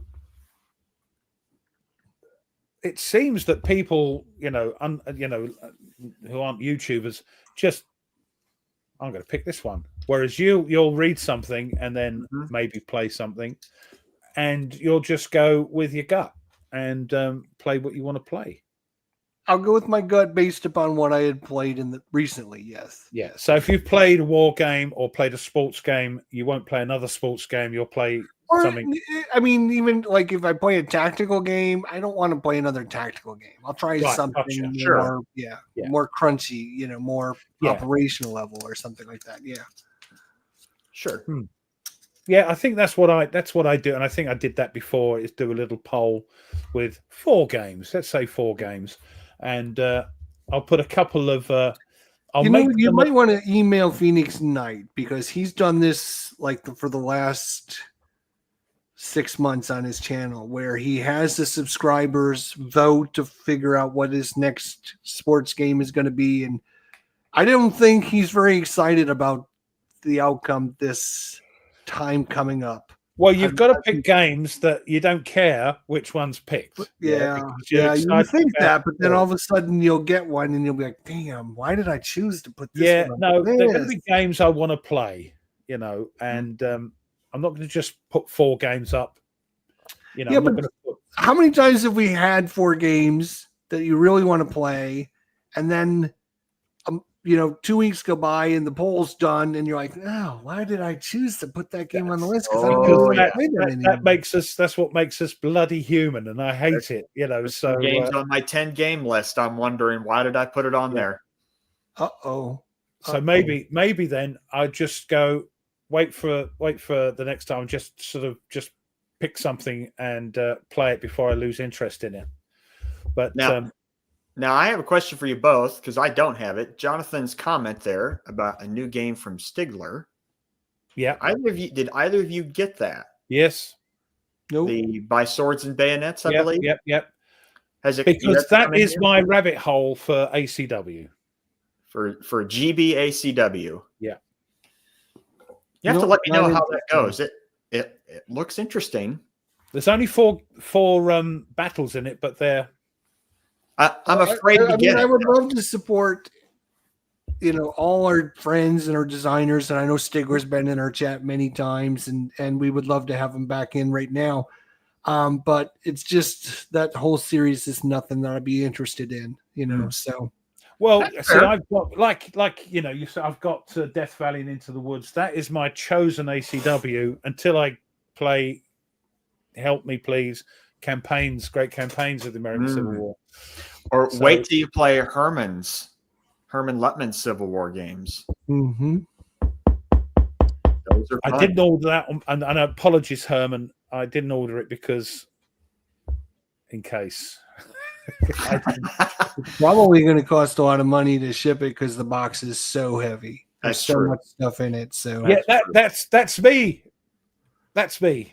Shiny. Shiny, shiny, shiny. Hey, you know what? I still remember from February of 2024 when I joined this show, Stalingrad Zed. Ian, behave yourself. Oh yeah. Well, you've got a whole list of things that Ruff has been talking about. Leave me alone. I can't help it. Well, we are almost at the 2-hour mark. I was going to say, I'm just going to. Yeah, there we go. Now we are getting to the end of the show, and we've had a load of people watching, and I appreciate that. And basically, like most things, we never come to a solid conclusion to any of our discussions, which is the point of them. There are no solid conclusions. Everybody is correct. But I hope you enjoyed tonight's show. Before we go, just finding out, Nate, what are you up to? I'm going to be playing, continue to play War for America on Monday with a friend of mine. And are you going to video it? Probably not. I want to see what it plays like. Someday, well, there's a great playthrough from Gilbert Collins on his channel. He's the designer. He's biased. It's still very good. I would like to video it someday, but not on Monday. We're just going to spend time as friends. Just Hissy to turn up right at the last. Hey. How you doing, matey? It's good to see Hissy. Yeah. Jester, what's on your plate? Oh, the digital has bitten me pretty hard. I'm going to be playing pretty much all digital all the time. I think next week's show is going to be on my channel, though, right? Mm-hmm. Yep. Yeah. I will go ahead and announce what our subject is going to be. What, now? Right now. Yeah. Oh, right. Yeah. Lock and load. Next week's subject is going to be, when do you make the decision to stop playing a game? When do you make that decision? What goes into making that decision? If you're gonna, do you always go to the end? If you're not enjoying it, why? What happens? Behave yourselves. Thank you. The subject is going to be, when do you decide to stop playing the game? Okay. Before it gets on my channel. There you go. No, like if you're not having fun, if you can't get through the rule booklet, I know, that's when Nordic there. I mean, Nordic is going to be like, I can't even get through the rule booklet, I can't play the game. I've got a couple of those. Oh, yes. Right. So we're going to talk about that next week. So, and then I'm going to be doing a lot of digital stuff this week on my channel, and we'll see how it goes. Rough, any digital war games, or just what you've been playing? No, probably not. Okay. No, just wanted to know. Okay. Yeah. I don't know, but probably not. No. Where are we? Christoph said it's a good topic. Yeah, it's a good topic. Yeah. Ruff, what's on your plate? It depends, doesn't it?